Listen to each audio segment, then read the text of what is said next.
Вброс!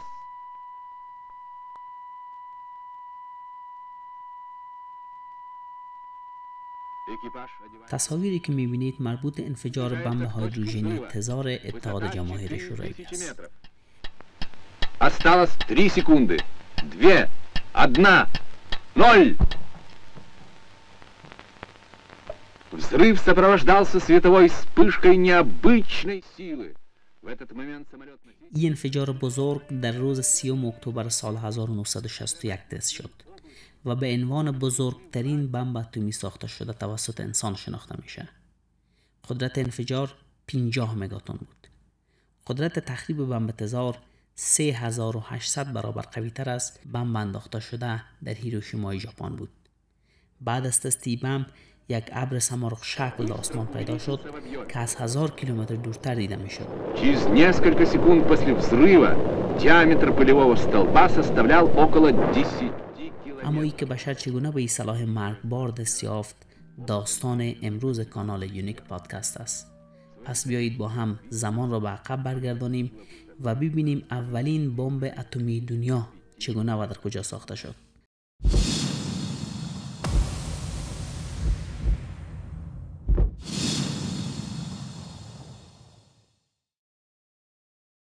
سلام دوستان، شما را خوش آمدید میگم به چینل یونیک پادکست. ما در این چینل هر هفته به موضوعات مهم تاریخی میپردازیم و کوشش داریم این موضوعات را به زبان عام فهم به شما دوستا بیان کنیم. برای ساختن این ویدیو خیلی زحمت میکشیم. پس اگر از برنامه ها خوشتان آمد با سابسکرایب کردن چینل و لایک کردن ویدیوها ما را حمایت کنید. اما داستان امروز در آخرای قرن 19 میلادی انرژی پتانسیل هسته اتم کشف شده بود و در بین دانشمندان مورد بحث قرار گرفته بود. وقتی می رسیم در اوایل قرن 20 میلادی سلاح اتمی واژه‌ای بود که بیشتر سر زبان ها بود. بعد از جنگ جهانی اول که در سال 1918 به پایان رسید، کشورهای برنده جنگ یعنی انگلستان و فرانسه معاهده ننگین ورسای را بالای آلمان امضا کردند و این باعث شد تا دولت آلمان به فکر انتقام و به دنبال راوند دوم جنگ باشه. مخصوصا در دهه 1930 وقتی که حزب نازی قدرت در آلمان به دست گرفت و آدولف هیتلر رهبر رایش سوم یا همان امپراتوری آلمان نازی میشه، یکی از جدیترین فکرهای دولت آلمان ساختن سلاح هسته‌ای بود.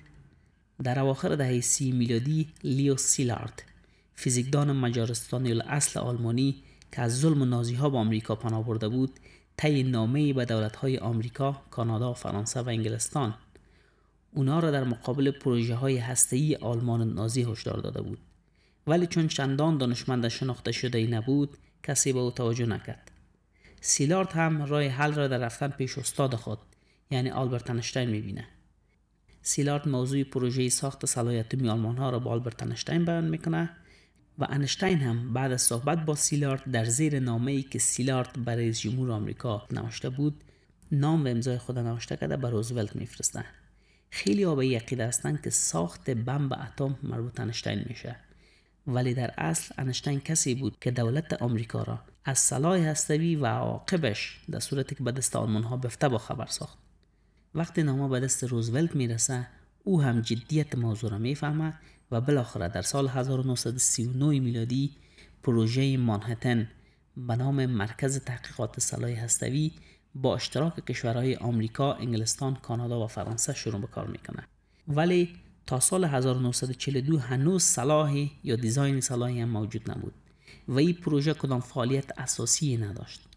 در این مدت انریکو فرمی بالای عکس‌العمل‌های سلاح هسته‌ای کار میکرد و از طرف دیگر اوپنهایمر هم بالای عناصر اورانیوم و توریوم تحقیقات میکرد.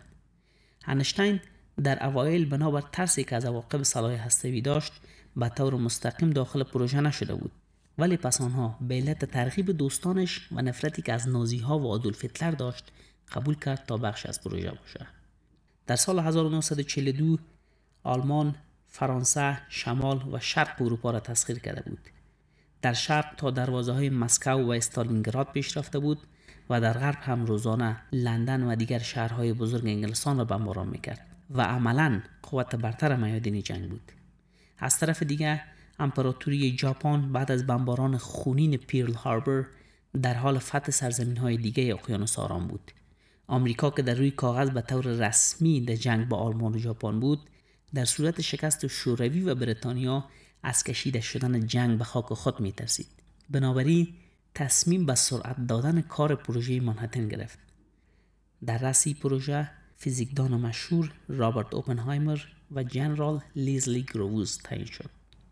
جالب است بدانید که 200,000 کارگر مشغول ساخت سلاح هسته‌ای بودند، ولی بجز هیئت رهبری و دانشمندان بزرگ هیچ کس دیگه نمیدانست که روی ساخت بمب اتم کار میکنن، یا حداقل این چیزی بود که آمریکایی ها امیدوار بودند.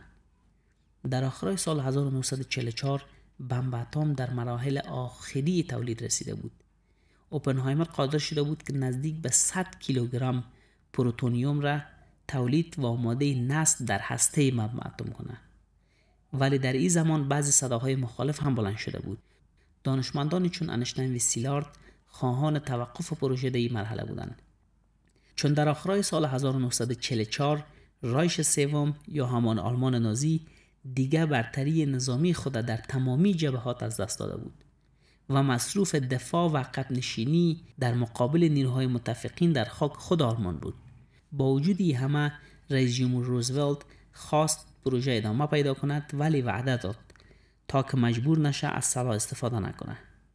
این تعهد رئیس جمهور آمریکا در ماه اپریل سال 1945 زیر پا شد، چون در این ماه روزولت وفات کرد و به جای او معاونش هنری ترومان رئیس جمهور شد. هنری ترومان با روی کار آمدن فوراً فرمان ساخت و استفاده بمب اتم را داد. با آمدن این فرمان خیلی از دانشمندای بزرگ پای خود را از پروژه منهتن کشیدند، چون خطر آلمان نازی و امپراتوری ژاپن از بین رفته بود و همگی منتظر تسلیم شدن این دو امپراتوری به نیروهای متفقین بودند. ولی پروژه با امر ترومان ادامه یافت و در نهایت در 16 ماه جولای سال 1945 بمب اتمی در چارچوب تست ترینیتی در دشت ایالت نوادای آمریکا با موفقیت فوق‌العاده انجام شد. دانشمندان باقی مانده ای پروژه بعد از دیدن جانور خونخواری که خودشان ساخته بودند تصمیم به بیرون شدن از پروژه منهتن میگیرند. هنری ترومان ولی اصرار تمام در استفاده ای سلاح داشت و فقط یک ماه بعد در تاریخ 6 و 9 ماه اگست سال 1945 ارتش آمریکا 2 بمب اتم را به ترتیب بالای شهرهای هیروشیما و ناگاساکی ژاپن استفاده کرد. تا چند روز بعد از انفجارها در هیروشیما و ناگاساکی تعداد قربانیان نزدیک به 250,000 نفر می رسید. شمار قربانیان این حادثه در سالهای آینده بین 2 تا 4 میلیون نفر تخمین زده میشه. دانشمندان چون انشتین و اوپنهایمر بارها عذاب وجدان خود در قبال کمک در پروژه منهتن را اعتراف کردند. این دانشمندان سالها بر منع تولید و استفاده سلاح اتمی کمپاین‌هایی برآورده انداختند، تا جایی که در اوایل دهه 50 میلادی انشتین و اوپنهایمر به بهانه کمونیست بودن و رابطه با سازمان اطلاعاتی مخفی KGB شوروی با محکومیت‌های هم روبرو شدند.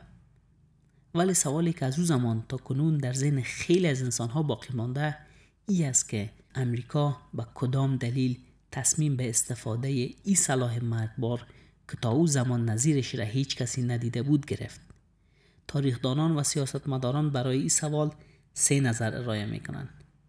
نظر اول که در عین زمان نظر رسمی دولت ایالات متحده آمریکا نیز است، دلیل استفاده بمب اتم بالای شهرهای ژاپن را سرسختی و مقاومت امپراتوری ژاپن و ایجاد نیروهای قوی در خاک ژاپن برای دفاع در مقابل نیروهای متفقین میگه. در این نظر رسمی دولت آمریکا آمده که برای شکست ژاپن و پایان دادن به جنگ جهانی متفقین باید ژاپن را اشغال میکردند و برای این کار باید متحمل کشته شدن 200,000 تا 1 میلیون از نیروهایشان میشدند. برای متحمل نشدن این همه تلفات و پایان دادن سریع به جنگ دولت آمریکا استفاده از بمب اتم را الزام دانست. بر اساس نظریه دوم که تماما بالای نفرت استوار است، بعضی از تاریخدانان استفاده بمب اتم را انتقام واقعی پیرل هاربر آمریکا از ژاپن می‌دانند. ولی در این میان نظریه سوم ای است که آمریکا با استفاده سلاح اتمی و در نتیجه آن که تسلیمی فوری امپراتوری ژاپن را رقم زد، ابرقدرتی خود را به تمام دنیا نشان داد.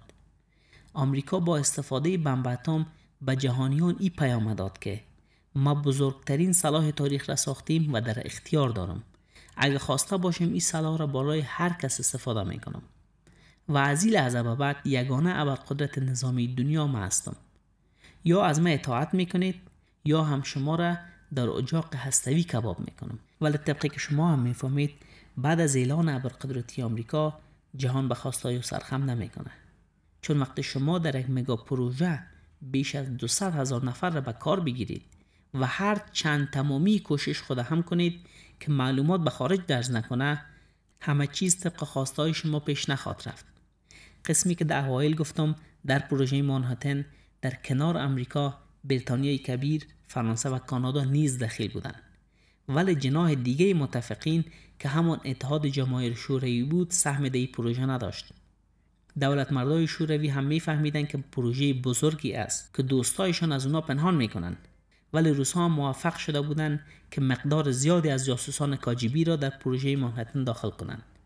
این جاسوسان قادر شده بودند معلوماتی که به دست می آورند به مسکو روان کنند. در کنار ای همه میفهمیدند که در طول جنگ آلمان هم به دنبال ساخت سلاح هسته‌ای بود. بنابراین شوروی بعد از جنگ توانسته بود یک تعداد از دانشمندای آلمانی را به خدمت بگیره.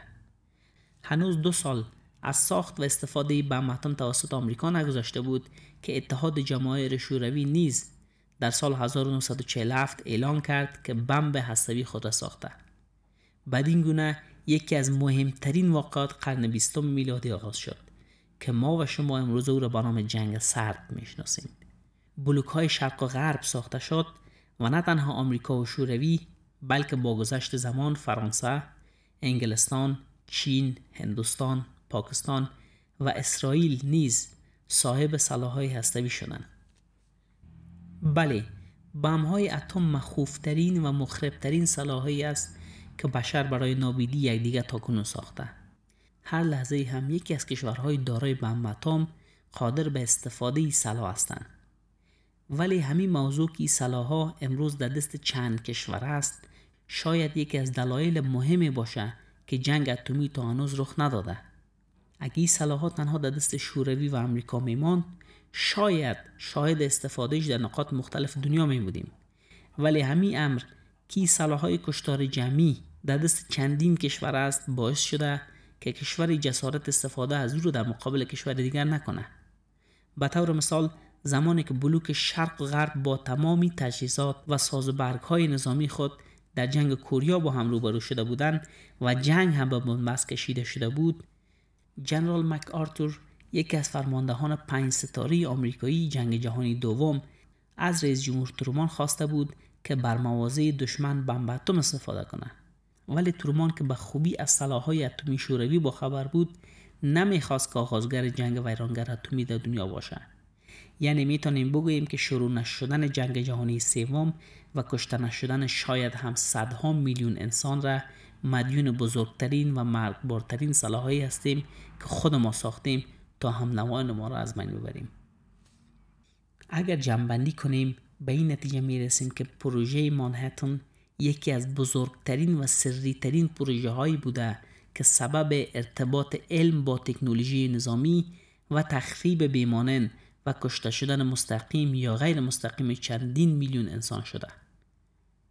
در پایان از شما می‌خواهیم که نظریاتتان را با ما شریک کنید و اگر موضوعی را در نظر دارید به ما بنویسید. تا برنامه بعد و داستان بعد، خدا نگهدارتان.